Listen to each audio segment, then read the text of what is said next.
All right, let's just jump right in.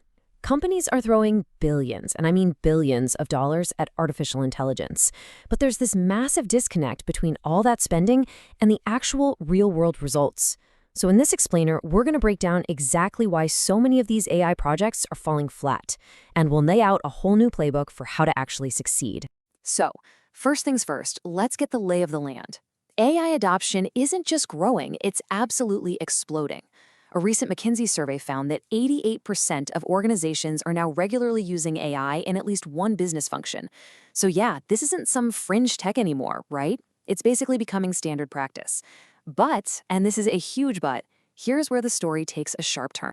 Because while almost everybody is using AI, the reality is kind of shocking. Research from MIT found that a whopping 95% of those companies are seeing zero, zilch, nada in terms of measurable bottom line impact from all that investment. That gap is just insane. So, what on earth is going on here? Why isn't all this activity creating any real value? Well, the answer, it turns out, it has almost nothing to do with the fancy AI models themselves. The real point of failure, the thing that's tripping everyone up, is something much more fundamental: the data. It's that classic saying, garbage in, garbage out. Well, this is that, but on an epic enterprise-wide scale. And this brings us right to the heart of the matter, what a lot of folks call the 80-20 problem. See, AI is brilliant at processing that 20% of data that's all neat and tidy in your structured databases. But the other 80%, the really juicy stuff, all the rich context that's buried in emails, in call notes, in legal contracts, that's all unstructured. And for most AI systems, that critical intelligence is completely invisible. It's like it doesn't even exist. And this quote from the MIT Sloan Review just nails it. Success with AI has nothing to do with having the shiniest new algorithm. It's about having the most complete, highest quality data. The competition here isn't a tech race, it's a data race. And frankly, most companies are showing up to a marathon having only trained for a 100-yard dash. So, you want to see what this looks like when it goes spectacularly wrong in the real world? We don't have to look very far. The story of Zillow's home buying program is a powerful and very, very expensive cautionary tale about what happens when your AI has massive blind spots. Zillow's AI, the famous Zestimate, it had all the clean data you could want: square footage, number of bedrooms, sales history, all the easy stuff. But it was completely blind to the messy, unstructured context, things like shifting neighborhood vibes or the gut feel of the market. The AI was literally making predictions with only 20% of the picture, and the result? An absolute catastrophe. We're talking errors that cost the company over $500 million. The Zillow story shows us that the problem isn't just about the data that's missing. It's about missing the human expertise to interpret it all. AI just doesn't have human judgment. It can't navigate ambiguity. And that's exactly where this concept of the human in the loop becomes absolutely essential. Now, let's be super clear about what this means.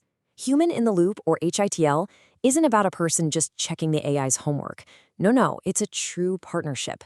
It's about recognizing that machine intelligence and human intelligence working together are far more powerful than either one is alone. The AI handles the scale, the heavy lifting, and the human brings the wisdom, the context, the nuance. And honestly, the business case for this is a total no-brainer. Having a person involved ensures accuracy.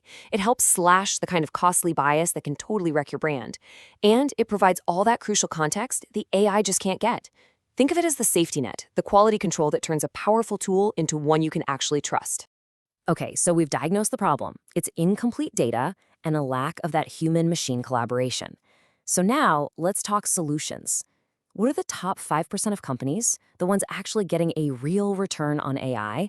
What are they doing differently? A great analysis from Brookings lays out their playbook. First off, they don't try to boil the ocean. Instead of buying some generic, one-size-fits-all tool, they pick one single, valuable problem and they go all in on that. They embed the AI right into their users' existing workflows, and they build systems that learn and adapt from real-time feedback. The key here is that they're building a specific integrated solution, not just buying a piece of software. And you can really see this different approach reflected in their ambition. This data from McKinsey is amazing.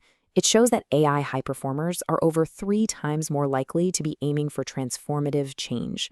They're not just looking for a little 5% efficiency gain here or there. No way.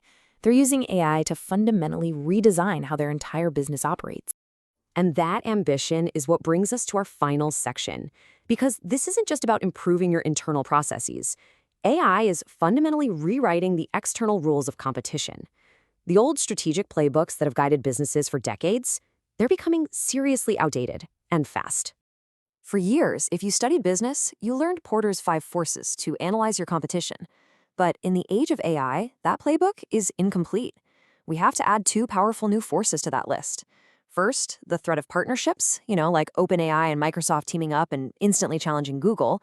And second, the threat of just pure rapid technological advancement, where a new player can come out of nowhere and completely disrupt an entire market. So, if we bring this all together, the message is crystal clear. Winning with AI is not about buying the latest, most hyped up model. It's about doing the unglamorous but absolutely essential work of building the right foundation. Clean, complete data, a focused, transformative strategy, and a collaborative culture where people and machines actually work together. Which leaves us with one final question for you to think about. Is your organization just looking to plug in another AI tool?